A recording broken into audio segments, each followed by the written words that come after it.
LSU is on a roll to take down Texas.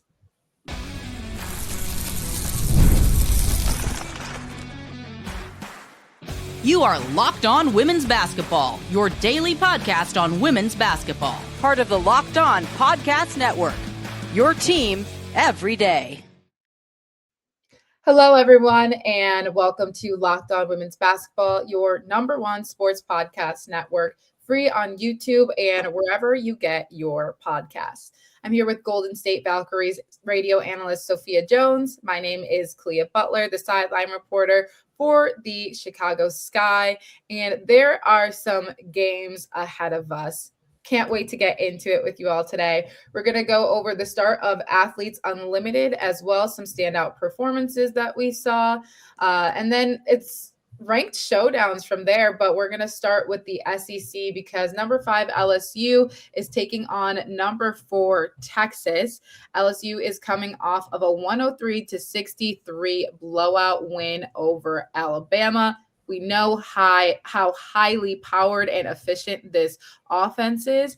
And we were talking about it a little bit earlier. Ever since they had that losing skid between Kentucky and Vanderbilt, this has looked like a brand new LSU team that has found their groove with one another. I think you're looking to Flau'jae Johnson more when it comes to that leadership role. Michaela Williams has really stepped in as well. It seems like they have found their balance, not only offensively, but defensively have looked a lot stronger too. I mean, Alabama, another ranked opponent who you're holding to 63 points, winning 103 points, scoring 103 points in an SEC game like that.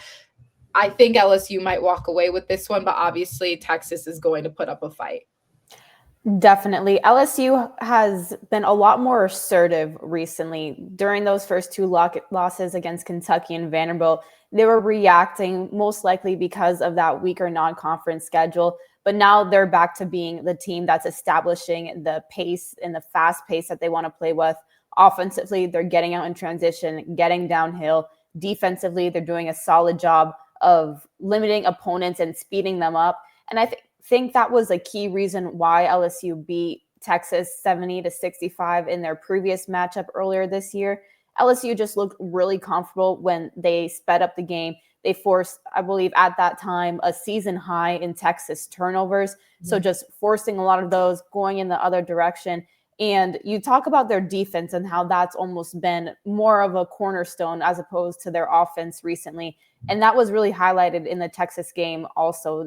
We didn't see as high of an offensive output. Hard to do that when you're going up against that Longhorns defense. But it was the Tigers defense that really held true. They held Texas to 65 points. So when they're doing that and they're operating on both ends of the floor, like you said, they've just been on a real tear recently. Yeah, you mentioned it best too. They thrive on that pace. That might be a little bit more difficult when they are facing Texas in their home stadium. And we know how hard Texas fans come to rally there. But another standout when we're talking about that defense is obviously the addition of MiLaysia Fulwiley, who I think has really been at the helm of having that turning point of them being a defensive team that we're seeing. Again, the offense sort of speaks for itself, but she provides that scoring punch, but also she's going to put pressure on you for the entirety that she comes in. The moment that she has come off the bench, she is on you and she will not get off you until she has to get subbed out. I think you have to anticipate her coming in at this point because you can get into a flow of the game. And I really enjoy her kind of coming off the bench because it throws a little bit of a mix in where you've seen their defense a little bit. You're getting comfortable, maybe trying to find your openings. And then MiLaysia comes in and she is just suffocating. Exactly. And she sets the tone so much in the backcourt, especially. So she's slowing down the ball handler, now allowing them to really get into that offensive set, which we know Texas, they like to get into the half court and execute throughout their actions. But when you have MiLaysia Fulwiley there perturbing the ball handler, it really dissuades and disrupts the rhythm of that offensive flow. And with her pressure, but she's also so quick that she'll get a steal and immediately finish with a layup in the other end because there's no defense settled back. But she really helps LSU when she comes off the bench, provides a spark, and we've seen it so many times throughout the season. It's going to be a game of defense versus defense, honestly, and who can hold each other to the littlest amount because we know how efficiently they can score. But when we're looking at Texas, Rori Harmon is another suffocating defender. She has approached the Texas steals record. She's obviously broken the assist record at Texas as well. And then you can't be without mention of the All-American and National Player of the Year candidate, Madison Booker, who has come in averaging 19 points per game, 6 rebounds, 3 assists, and 2 steals just in conference play. She's shooting nearly 50% from the field. It's going to be a battle, to say the least.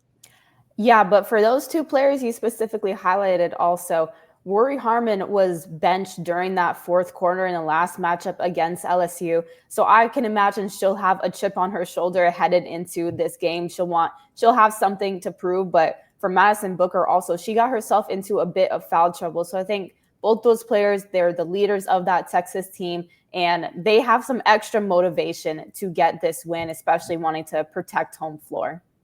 An SEC showdown tonight. Another one at number 7 Vanderbilt going up against number 16 Kentucky.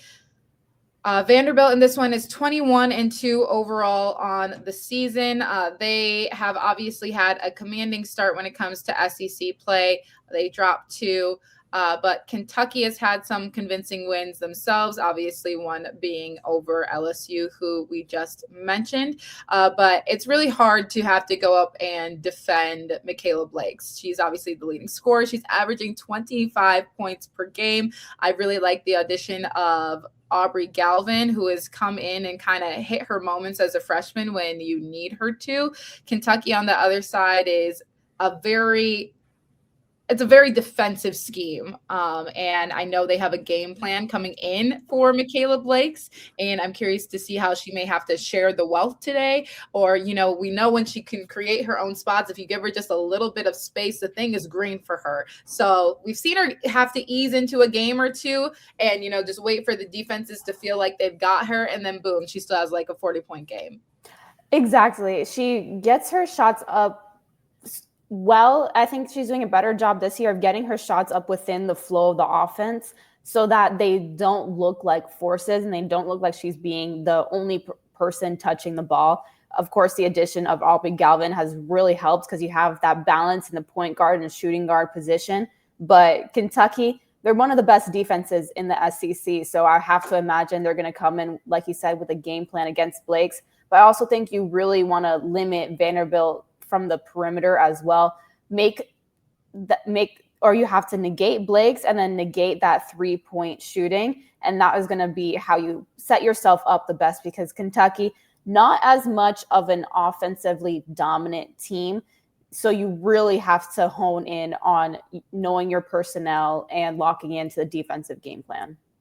Yeah, and I'm curious to see what we've seen before, too, with Galvin being able to run the point position more, what that's going to look like with Blakes maybe having to move off ball, especially Kentucky, who I'm sure is going to be, at this point, probably face guarding her for a majority of the game. Curious to see how Vanderbilt will respond to what Kentucky shows them defensively. But another one coming up today, number 13, Ole Miss going up against number 21, Alabama. Alabama coming off a tough loss to LSU. But the Rebels have been on quite a significant run themselves. What should we look out for today in this one? Well, like you said, Mississippi, they're putting together some really solid wins, actually coming off of a game beating Auburn. But before that, they handed Vanderbilt their second loss of the season. So they're coming in with a little bit of momentum. They've also shown to be Oklahoma this season. They are not a team to be messing around with. I think Cody McMahon is the centerpiece. She's their leading scorer at almost 20 points per game. And she's just been a go-to primary scoring option, really agile and explosive player. Yeah, she's lethal. It's going to take a lot to try and basically just slow her down. I feel like that's the answer for all coaches. You can't stop players like that. You just got to try and slow her down. That's going to be the key for them today, because she could just hurt you in a variety of ways. And I think her strength and physicality are one of her best assets as well. Alabama, who just went against a team that, is obviously a lot of flair and finesse, but also loves to be physical too, will have to quickly bounce back and respond to an Ole Miss team that can play in some similar ways. But coming up after this, we have some ACC and Big Ten games to discuss.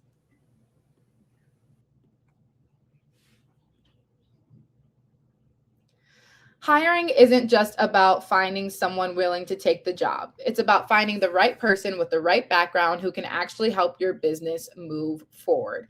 And if you want candidates who match what you're looking for, Indeed Sponsored Jobs is the move. Because instead of hoping the right person stumbles across your post, Indeed helps you match with quality candidates by boosting your job listing to the people who fit your specific criteria, like skills, certifications, and locations. If I were hiring, I wouldn't just want someone who can help. I'd want someone with real experience who can jump right in. Running a business and having to take care of things on your own is already difficult enough. You don't want to have to go through all the steps of teaching somebody from the very beginning. You want somebody that can come in and contribute for you right away. And here's a stat that says it all. In the minute I've been talking to you, companies like yours made 27 hires on Indeed, according to Indeed data worldwide. So if you're hiring, spend less time searching and more time interviewing candidates who check all your boxes with Indeed Sponsored Jobs. Listeners of the show will get a $75 sponsored job credit to help get your job the premium status it deserves at Indeed.com/podcast. That's Indeed.com/podcast. Terms and conditions apply. Hiring, do it the right way with Indeed. Tax season doesn't have to take over your life. This year, TurboTax is making it easier than ever to just hand things off and move on with your day. Somebody who is getting all my tax paperwork together right now, having to deal with 1099s because I'm technically self-employed, all that stuff. I don't want to have to deal with it on my own. So with TurboTax full service, you can have your taxes done for you by a trusted local expert, start to finish, without the stress or the guesswork. Instead of spending hours trying to figure out forms, you can meet with a local TurboTax expert in person and connect online. For a limited time, you can have your taxes done by a local TurboTax expert for just $150 all in. If a TurboTax expert didn't file for you last year, just file by February 28th. Take taxes off your plate and get back to your life. Visit TurboTax.com/local to book your appointment today.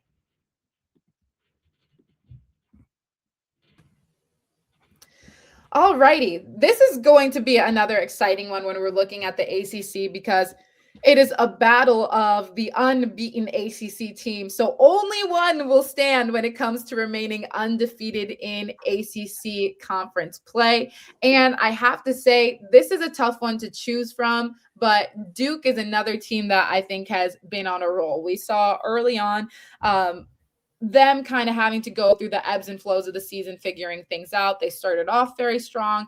They had gone through a string of losses. They had hopped out of the AP poll, but they're back in a comfortable position at number 17. But then you have to look at Louisville, who has climbed the ranks secretly as well, has gone within the top 10 in the AP poll. They're currently sitting at number 6. Louisville has a 21-3 record just on the season, undefeated in conference play. And they are one of the leading ACC scorers when it comes to their offense. They're averaging scoring almost 83 points per game. For Duke, they're 16-6 on the season, but they've, like I said, 11-0 in ACC play, and they are riding a 13-game win streak. They are known for being one of the best defensive teams within the league, and honestly, just at a national ranking as well. This is a scoring defense sort of team. What can we expect from this one? I'm going to be really interested to see how Duke's length and their defense matches up against Louisville's backcourt. Both the teams are similarly matched in that 1 through 5, everyone can move, everyone can put the ball on the floor and handle a little bit. But Louisville is really powered offensively through their guards and their backcourt play. They like to get downhill in the open floor from the perimeter. So with Duke and their length especially, they have a couple of inches in some positions on Louisville, and I wonder if they'll try to use that to their advantage. I think that would be the best game plan, try to cut off a lot of those driving lanes especially. And offensively for Duke, Toby Fournier, she's been really coming into form, averaging almost 18 points per game and a great rim protector as well. I think that she's someone you can help temper some of the penetration that Louisville is going to attempt to do. Yeah, absolutely. When we're looking at some leading scorers, as you mentioned, for Roberts, it's going to be Louisville averaging around 12 points per game. You have Laura Ziegler, who's averaging 11 points per game, but also really solid rebounder at 7, around 7 rebounds per game. And then, on the other side, you mentioned Duke. Toby Fournier, who's averaging almost 18 points, one of their top offensive options, especially when you're looking at just the size, physicality, length that she has. But they have some really good guard play as well when you're looking at Taina Mayer, who she is one of their best playmakers. The offense is going to run through her essentially. And then Ashlyn Jackson has really opened up the floor for Duke at times too. She's hit some big time threes. She's gone into her mid-range. I think she can expand the floor where you have to be considerate of Duke scoring at all 3 levels. But so same thing with Louisville. Yeah, and with Duke, they dropped a couple of those ranked non-conference games, really turned the corner entering ACC play.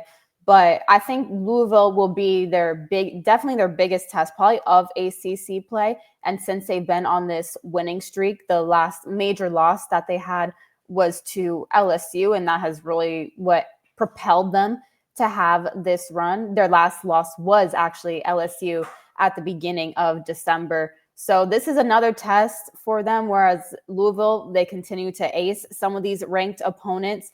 It'll be definitely a tough battle, excuse me, because I think that Duke is going to come into this with something to prove. Looking at the Big Ten, number 9, Ohio State going up against number 24, Washington. Ohio State is obviously led by none other than Jeloni Cambridge, who has just been on fire for them. They just beat the Huskers 90-71 on Sunday. They had 5 Buckeye starters scored in double digits, Cambridge being one of them, who had 30 points, Chance Gray 21, Kennedy Cambridge 12, Ava Watson had 10.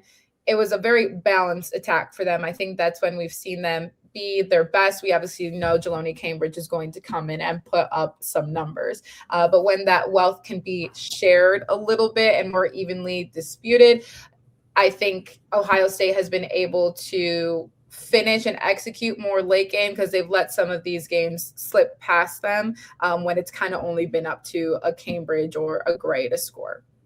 100%. And they're going to need a balanced scoring effort against Washington. Washington is more of a defensive-minded team. So if you allow them to only lock in on one player and designate the entire game plan around them, I don't think that Ohio State will have as much success as we've seen them have in the Big Ten. But for Washington themselves, Sophia Sellers, I watched that 130-piece that she had in double overtime against Maryland, and she is a bucket. She is averaging 19 points per game. So she's someone that's going to start to balance out Washington's offensive game more. Same thing with Avery Howell. But Washington has shown themselves to be a really gritty team. And with Ohio State traveling to Washington to compete against them, I think that they'll need to carry a lot of that feistiness that they can play with to match up against the Huskies. I like that. Feistiness is a good word for it. Well, we have some big games across the SEC, Big Ten, ACC. It's going to be a night of women's basketball. But coming up after this, we're going to recap day 1 of Athletes Unlimited and some of your favorite WNBA players that had some big minutes last night.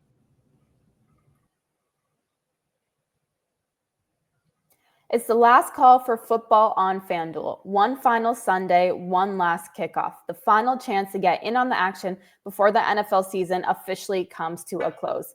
This is Super Bowl 60, and FanDuel is making sure you're right in the middle of it with a special offer just in time for the biggest game of the year.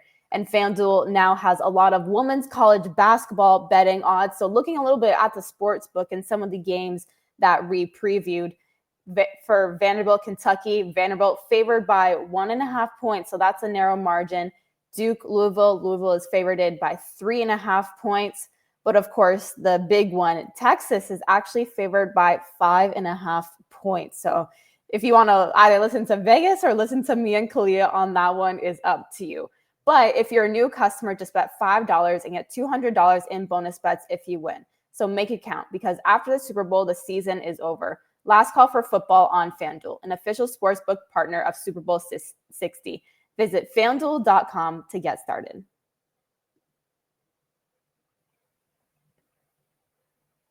I do not like paying rent, and I bet you don't either, because who does?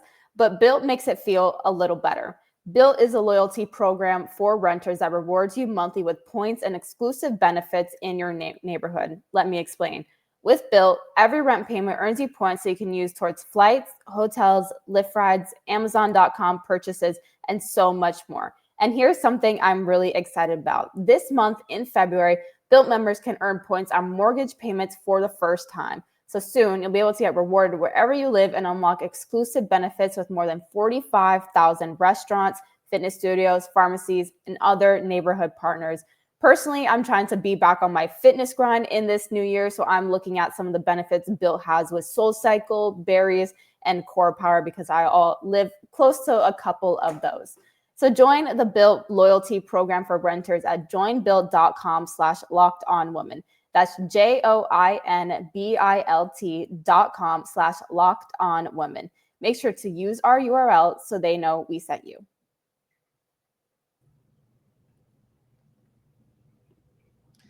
All righty. We're going to look at Athletes Unlimited here as well. We know we have Unrivaled, but we can't forget about Athletes Unlimited, who are showcasing some of our other favorite WNBA players that just kicked off yesterday. An interesting part of this is that they only play for 1 month. So it started at the beginning of February. Their last game will be played March 1st. But a little background on the format.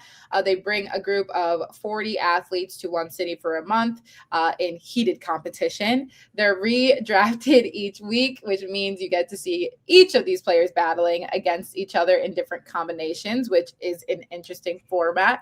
And then all active players from the roster will be on one of the 4 teams each week. They will have an active running leadership board that counts points for each athlete individually.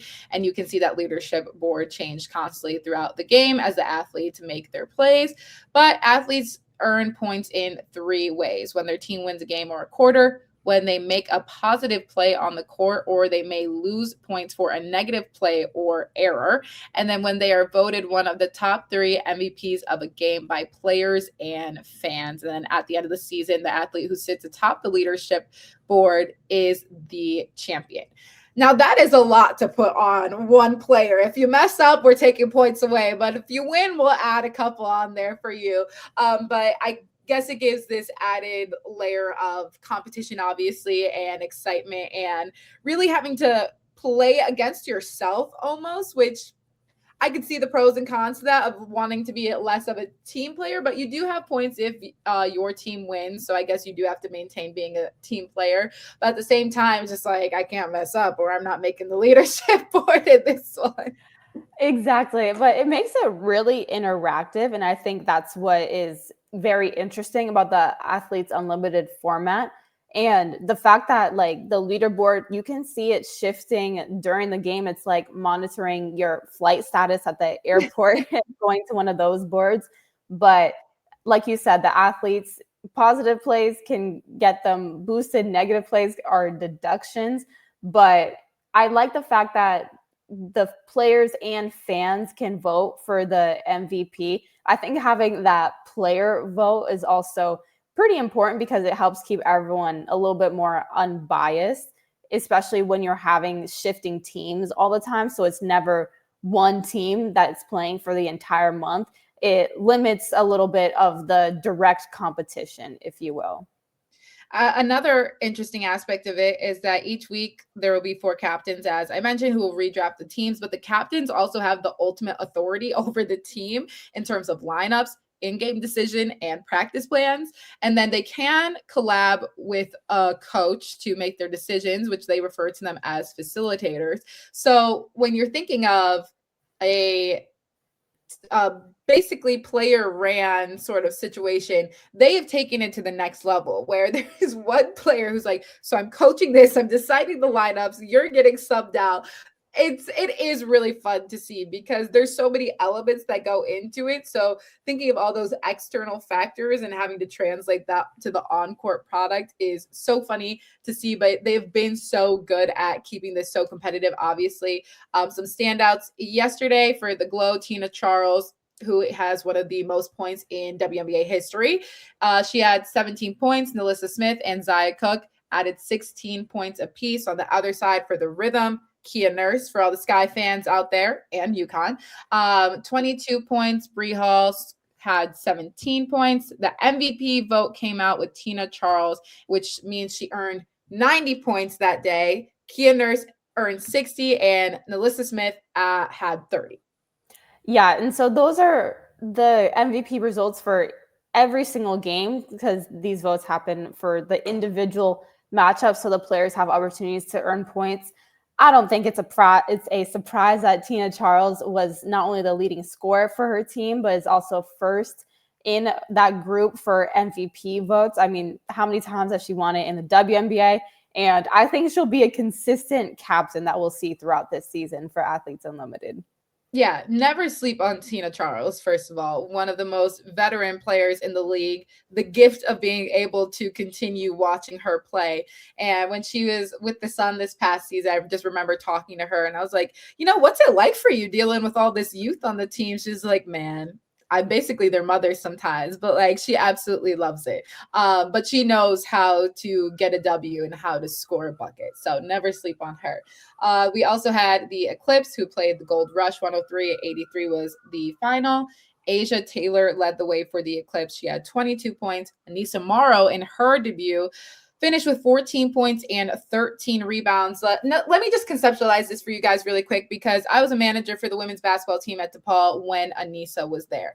I remember, I'm sitting on the bench watching the game. We already know Anissa is going to get rebounds. I believe we were playing Seton Hall.